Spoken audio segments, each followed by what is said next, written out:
Gospod Tacol, vi ste pravzaprav zdaj novi psihološki svetovalec v Psihološki svetovalnici Blizu, Škofijske Karitas Celje. Kaj zdaj to pomeni? Ja. Za začetek bi želel samo poudariti, da svetovanje kot tako na Škofijski Karitas Celje ni nekaj novega.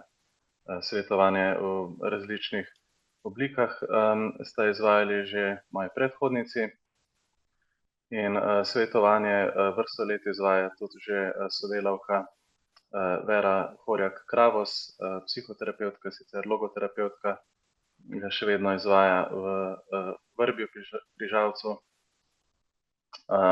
Pravzaprav, kar je novo, sem jaz kot novi zaposleni, pa mogoče koncept oziroma želeni doseg domet te svetovalnice, ne. Medtem ko prej je bilo svetovanje na voljo večinoma prosilcem, ki so prihajali, ki so se obračali na Karitas v želji po materialni pomoči, ali pa prostovoljcem, ki so že bili vključeni recimo v mrežo Karitas. Zdaj želimo psihološko podporo razširiti na čim širši krog, se pravi, da je pomoč dostopna komurkoli, ki je v stiski, ki potrebuje pogovor, razbremenitev.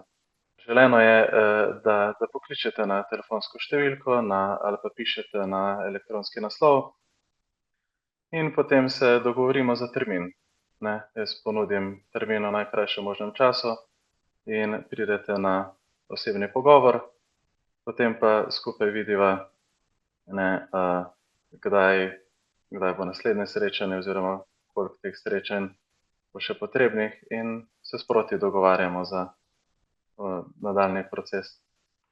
Ta pomoč je v celoti brezplačna, število srečanj se pa sproti dogovori, ne, odvisno od posameznikovih potreb, pa tudi zmožnosti.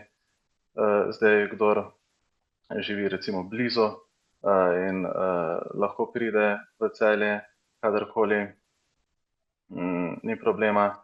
Se pravi, če pa nekdo nima možnosti lastnega prevoza, ima težave priti v Celje, sem jaz na voljo tudi v Škofijskem domu v Vrbju, se lahko po dogovoru zglasim tudi tam so tudi prostori namenjeni prav svetovanju. So pa tudi prostori v Rečici ob Savinji za tiste recimo iz Zgornje Savinjske.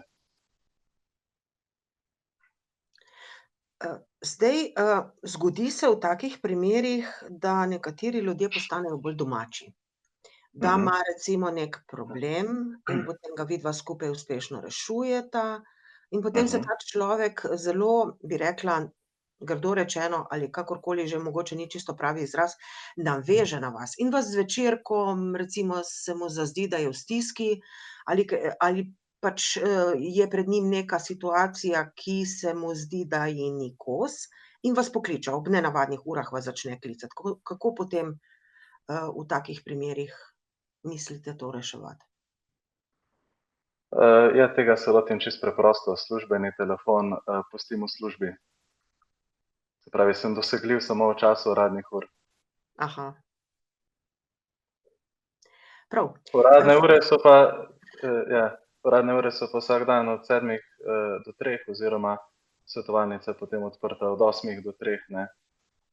Tako da se ni problem dogovoriti za termin v delovnem času.